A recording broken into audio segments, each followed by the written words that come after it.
Hello students, तो अब हम लोग पढ़ने जा रहे हैं pollination, types of pollination, agents of pollination, pollen pistol interaction और उसके बाद देखेंगे डबल फर्टिलाइजेशन। ये सारे टॉपिक को शुरू करते हैं। सबसे पहले लिखिए कि पॉलिनेशन क्या होता है। तो पॉलिनेशन क्या है? हम लोग फर्स्ट क्लास में ही देखे थे कि रिप्रोडक्शन जो होता है वो 3 स्टेजेस में होता है। पहला होता है प्री फर्टिलाइजेशन, फिर होता है डबल फर्टिलाइजेशन और फिर होता है post fertilization. Pre fertilization event में हम लोग देखे थे कि सबसे पहले गेमीट फॉर्मेशन होता है, फिर गेमीट का ट्रांसफर होता है।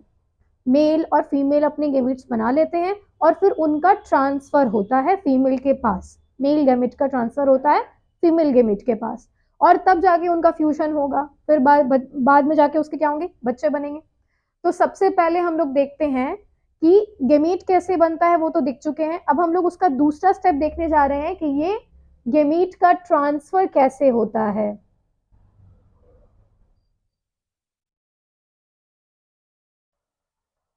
तो पॉलिनेशन एक ऐसा प्रोसेस है जिसमें कि पॉलिन ग्रेन एंथर से कहाँ जाता है, स्टिग्मा पे जाता है पिस्टल के। यानी कि फीमेल पार्ट जो है पिस्टल, उसके स्टिग्मा पर जाना है किसको, पॉलन ग्रेन को। और यही जो ट्रांसफर होता है इसे ही क्या कहते हैं हम लोग, पॉलिनेशन कहते हैं। तो चलिए लिख लेते हैं डेफिनेशन शॉर्ट में कि the transfer of pollen grain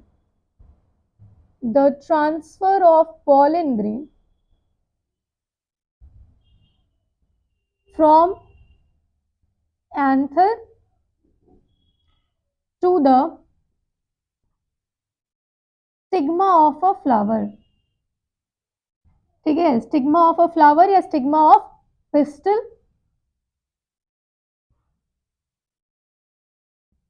ठीक है,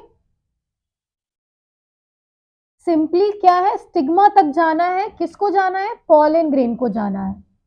इस पॉलन ग्रेन को कहाँ जाना है, स्टिग्मा।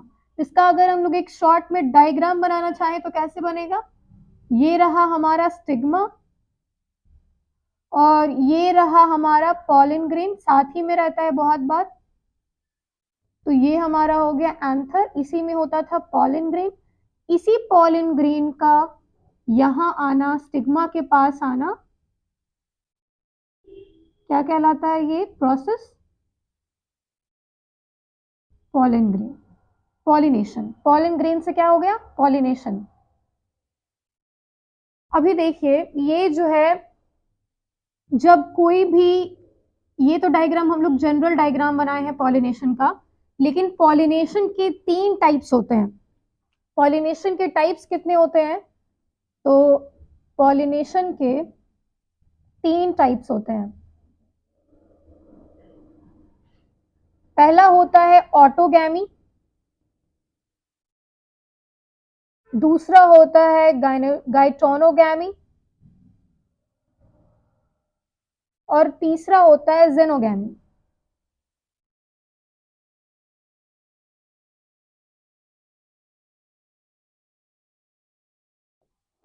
ठीक है, एक एक करके तीनों को समझ लेते हैं और उसके बाद उसको लिख लेंगे। तो ऑटोगैमी, ऑटो मीन्स खुद से, यानी कि ये जो पॉलिनेशन होगा वो एक ही फ्लावर में अपने आप ही हो जाएगा। यानी कि मेल पार्ट और फीमेल पार्ट दोनों ही एक फ्लावर में होंगे और जो पॉलिनेशन है यानी कि ट्रांसफर ऑफ पॉलन ग्रेन है वो उसी फ्लावर में हो जाएगा, सेम फ्लावर में हो जाएगा। जैसे कि ये वाला फिगर जो है वो उसी की तरह है। तो ऑटोगैमी में क्या होता है, तो transfer of pollen grain from anther to stigma of a same flower, एक ही फ्लावर में वो पूरा पॉलिनेशन हो गया। आगे बढ़ते हैं, गाइटोनोगैमी में क्या होता है, इसमें भी पॉलिनेशन होता है, यानी transfer of pollen grain from anther to stigma of a same plant, एक प्लांट रहेगा। ठीक है, एक करते हैं काम, हम लोग डायग्राम बनाते चलते हैं। ये हो गया हमारा नॉर्मल सा फ्लावर और इस फ्लावर में हो गया ये स्टिग्मा और यहां पे हो गया हमारा पॉलन ग्रेन को कैरी करता हुआ एंथर।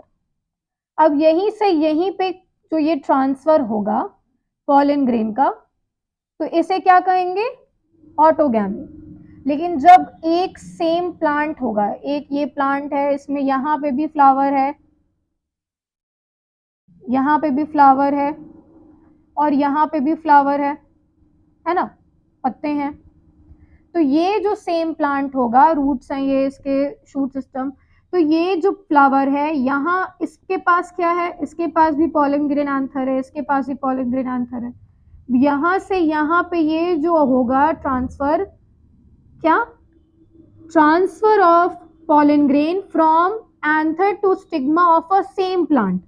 एक फ्लावर में तो नहीं हो रहा, सेम फ्लावर में तो नहीं हो रहा, लेकिन एक सेम प्लांट में हो रहा है, ऊपर से नीचे चला गया हवा के थ्रू या प्लांट्स के ये एनिमल्स के थ्रू, इंसेक्ट्स के थ्रू, किसी के भी थ्रू, अगर वो एक फ्लावर से दूसरे फ्लावर चला जाता है लेकिन सेम प्लांट में, तो इसे कहते हैं गाइटोनोगैमी।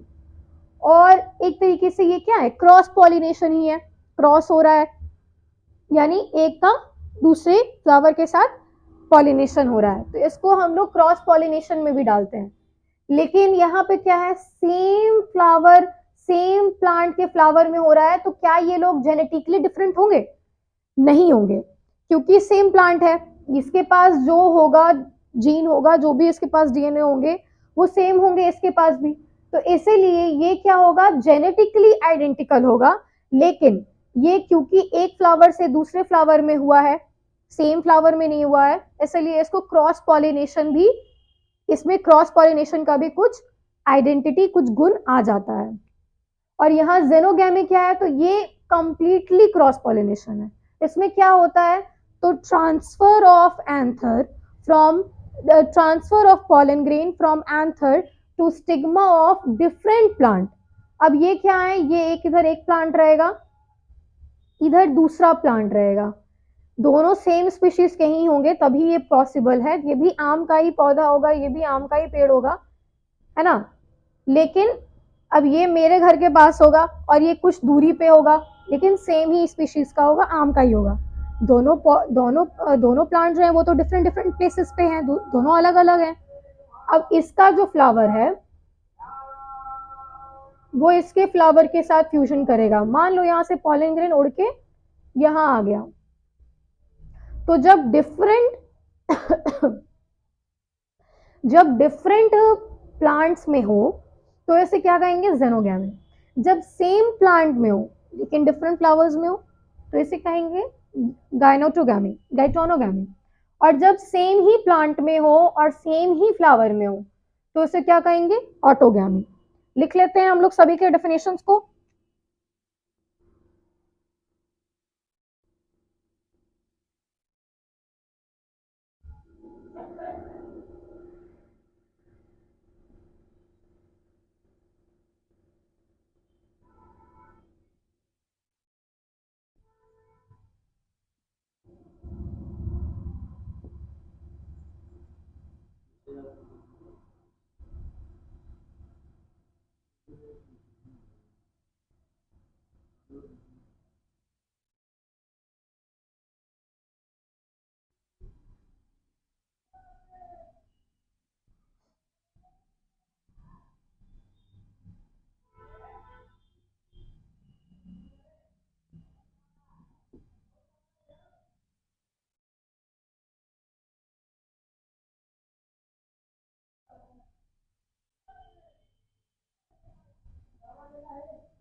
यहाँ पे अगर कुछ छूट गया है, थोड़ा सा ऊपर है ना, from anther to stigma of same flower. ठीक है, इसको ऐसे भी हम बहुत बार बोल लिए हैं तो सुन के भी लिख सकते हैं।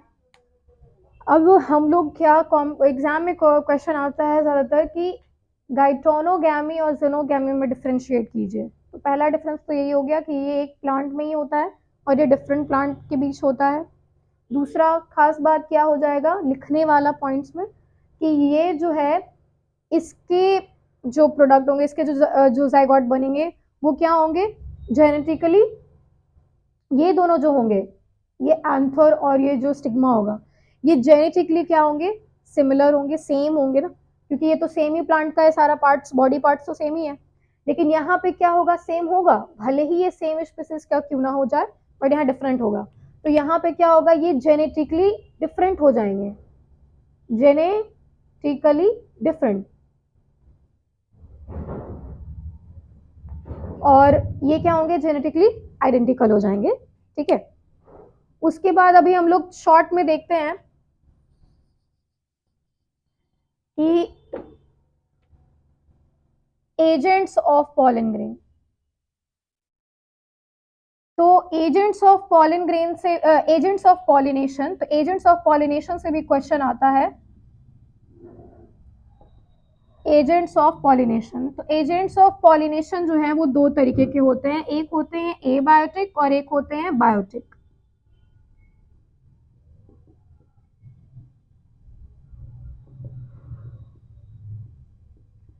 एक होते हैं एबायोटिक और एक होते हैं बायोटिक।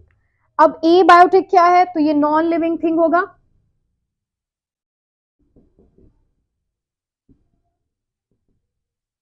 और ये क्या होगा लिविंग थिंग होगा। इसमें कौन कौन आएगा एग्जाम्पल में, तो इसमें आ जाएगा विंड, वाटर, इसमें क्या आ जाएगा, तो इसमें आ जाएगा तुम्हारा सारा एनिमल्स, फिर इंसेक्ट्स, बर्ड्स, etc। इसमें ह्यूमंस भी आ जाएंगे, ह्यूमंस भी लिख लेते हैं, ह्यूमंस, etc। अब जो ये एबायोटिक कंपोनेंट्स हैं, ये कैसे मतलब इनसे रिलेटेड पॉलन ग्रेन डिपेंड करेगा, यानी पॉलन ग्रेन का जो गुण होगा, जो कैरेक्टरिस्टिक्स होंगे, वो एबायोटिक अगर मेथड से वो पॉलिनेशन करा रहा है, उसके एजेंट अगर एबायोटिक है, तो बहुत ज्यादा कनेक्शन देखने को मिलेगा। जैसे कि अगर कोई भी एबायोटिक मेथड से पॉलिनेशन हो रहा है, एबायोटिक एजेंट्स के हेल्प से अगर पॉलिनेशन हो रहा है, तो देखने को मिलता है कि उसके जो फ्लावर होते हैं वो कलरलेस होते हैं। अगर एबायोटिक एजेंट्स कर रहे हैं पॉलिनेशन, तो उसके फ्लावर क्या होंगे कलरलेस। दूसरा खास बात क्या है, ये कलरलेस क्यों होंगे, इसके पीछे का रीजन ये है कि जहां हवा और पानी को पॉलिनेशन कराना है, तो वहां फूलों का रंगीन होना, सुगंधित होना कोई मतलब नहीं रखता है। जहां पानी और हवा का काम होगा, तो यहाँ पे ये सब चीजें तो कोई मैटर ही नहीं करती हैं। इसीलिए देखा गया है कि ज्यादातर ऐसे प्लांट्स जिसमें कि फ्लावर कलरलेस हो, ऑर्डरलेस हो, फ्रेग्रेंस नहीं हो, तो वो सारे जो है वो विंड के थ्रू, वाटर के थ्रू क्या करते हैं, पॉलिनेशन पे डिपेंड होते हैं। तो देखो इसमें आगे क्या लिख लेंगे कि पहले तो फ्लावर कलरलेस होगा, और दूसरा फ्रेग्रेंस लेस भी हो सकता है ना, फ्रेग्रेंस भी नहीं होगा, नो फ्रेग्रेंस। अब इसके बाद क्या देखते हैं कि इसका पॉलन ग्रेन जो है, यहां पे लिख लेते हैं, इसका जो पॉलन ग्रेन रहेगा वो भी क्या रहेगा, स्मॉल रहेगा। पॉलन ग्रेन के बारे में अगर लिखें, जैसे फ्लावर के बारे में हम लोग कुछ कैरेक्टरिस्टिक्स लिखे ना, तो ऐसे पॉलन ग्रेन के बारे में अगर कैरेक्टरिस्टिक्स लिखेंगे तो ये स्मॉल होगा। दूसरा इसमें क्या बात होगा, तो ये स्टिकी नहीं होगा, नॉन स्टिकी, क्योंकि हवा के द्वारा उड़ना है, तो ये अगर चिपचिपा होगा तो कैसे हवा के तरफ से उड़ सकता है, तो नॉन स्टिकी। तीसरा क्या हो जाएगा, बहुत ही लाइट वेट रहेगा, है ना। ऐसे प्लांट्स जो कि एबायोटिक एजेंट्स को यूज करते हैं पॉलिनेशन के लिए, तो उनमें पाया गया है कि उनके फूल ज्यादा सुगंधित नहीं होते हैं, कलरफुल नहीं होते हैं, छोटे होते हैं उनके पॉलन ग्रेन्स, साथ ही साथ स्टिकी नहीं होते हैं, और क्या होते हैं, तो बहुत ही लाइट वेट होते हैं। छोटे होंगे तो क्या होगा, उनका वजन भी बहुत कम होगा। ये सारे कैरेक्टरिस्टिक्स जो हैं वो हम लोग एबायोटिक एजेंट्स वालों के हेल्प जो करते हैं पॉलिनेशन में, उस प्लांट्स में देखे हैं। और इसी का ठीक उल्टा चले जाएंगे तो बायोटिक कंपोनेंट वालों में देखेंगे कि ऐसे प्लांट जो कि बायोटिक कंपोनेंट को हेल्प लेते हैं पॉलिनेशन के लिए, तो उनमें क्या क्या खास बात होता है, तो ठीक इसी का उल्टा, जैसे इसके फ्लावर क्या है, कलरलेस है, तो उसके क्या, इसके फ्लावर क्या होंगे, कलरफुल होंगे, इसके फ्लावर क्या होंगे, कलरफुल। दूसरा क्या हो जाएगा, तो इसके जो इसका जो फ्रेग्रेंस है वो क्या है, नहीं होता था। हवा और पानी को फ्रेग्रेंस से क्या मतलब, लेकिन जहां लिविंग थिंग्स हैं उनको तो हवा पानी अट्रैक्ट करेगा, स्मेल अट्रैक्ट करेगा। बीज को क्या करता है, स्मेल अट्रैक्ट करता है। रंग देख के क्या होते हैं, बीज, इंसेक्ट्स, बटरफ्लाइज, सारे क्या होते हैं, हम लोग भी जहां रंगीन फूल होंगे वहां जाने का कोशिश करते हैं, उसको छूने का कोशिश करते हैं। जो रंगीन नहीं है या बहुत ही बेकार दिख रहे हैं, बेकार स्मेल कर रहे हैं, उसके पास तो कोई नहीं जाता। तो इसीलिए बायोटिक कंपोनेंट जो है मतलब कि सारे एनिमल्स, बर्ड्स, इंसेक्ट्स, अगर ये हेल्प कर रहे हैं तो इनके फ्लावर कलरफुल होंगे और उसके साथ साथ क्या होगा, फ्रेग्रेंस भी होगा। और खास बात क्या है कि इसके पॉलन ग्रेन, तो इसके भी पॉलन ग्रेन जो होंगे वो क्या होंगे, लार्ज होंगे। उल्टा, लार्ज होंगे, लार्ज होंगे तो यह यानी कि वेट भी ज्यादा होगा, तो high wait, more weight, high wait. और तीसरा पॉइंट क्या हो जाएगा कि ये स्टिकी होंगे, चिपकू होंगे, इसका थोड़ा क्या रहेगा, चिपचिपापन रहेगा पॉलन ग्रेन का एंथर के ऊपर। क्यों ऐसा रहेगा, क्योंकि कोई भी बीज, इंसेक्ट्स अगर वहां पे आएंगे तो उसको क्या होगा, पॉलन ग्रेन उसके पैरों में, उसके पंखों में, उसकी बॉडी पार्ट्स पे चिपक जाएंगे, और इस तरीके से फिर दूसरे प्लांट्स पे जब जाएंगे और दूसरे प्लांट के पास जब अपने आप को फ्रेश करेंगे, रिफ्रेश करेंगे, चेक करेंगे, अपने बालों को हटाएंगे, झाड़ेंगे, तो फिर क्या होगा, वो पॉलन ग्रेन वहां भी चला जाएगा। तो इस तरीके से हम लोग देखें। और एक और पॉइंट छूट रहा है कि यहाँ नेक्टर भी मिलता है एज अ गिफ्ट, यहाँ नेक्टर मौजूद होता है, लेकिन यहाँ नेक्टर नहीं मौजूद होता है, नेक्टर नहीं रहेगा। क्यों, क्योंकि अगर प्लांट को पानी और हवा ही हेल्प कर रहा है पॉलिनेशन के लिए, तो पानी और हवा को नेक्टर से कोई मतलब नहीं है। नेक्टर क्या होता है, एक जूस होता है जो कि फ्लावर में प्रेजेंट होता है, और it is a gift, it is a reward to the biotic components, यानी कि जो भी इंसेक्ट, जो भी बटरफ्लाइज, जो भी छोटे छोटे इंसेक्ट्स उसके पास आए हैं, उसको कुछ गिफ्ट भी तो मिलना चाहिए। वो उसका पॉलिनेशन तो करा रहे हैं अब, लेकिन उनको क्या मिल रहा है, तो उनको कुछ भी नहीं मिल रहा है। तो ऐसे तो काम चलेगा नहीं, कोई भी चीज अट्रैक्ट हो रहा है तो उसको कुछ तो मिल रहा होगा, तभी वो बार बार आएगा उसके पास। तो इसीलिए जो भी इंसेक्ट्स, जो भी बटरफ्लाइज होते हैं, उनको साथ में क्या मिलता है, नेक्टर, एक स्वीट जूस मिलता है, जिसके हेल्प से वो क्या करते हैं, वो एक तरीके से उनका फूड की तरह काम करता। तो वो अपने फूड के लिए सारे पौधों पे जो भी फूल होते हैं उसके पास जाते हैं, और वहां से पॉलन ग्रेन को लेते हैं और फिर दूसरे दूसरे प्लांट्स तक पहुंचा देते हैं। तो ये था हमारा टॉपिक पॉलन ग्रेन, पॉलिनेशन से रिलेटेड पूरा टॉपिक खत्म हो गया। इसके बाद अभी हम लोग देखते हैं कि डबल फर्टिलाइजेशन कैसे होता है।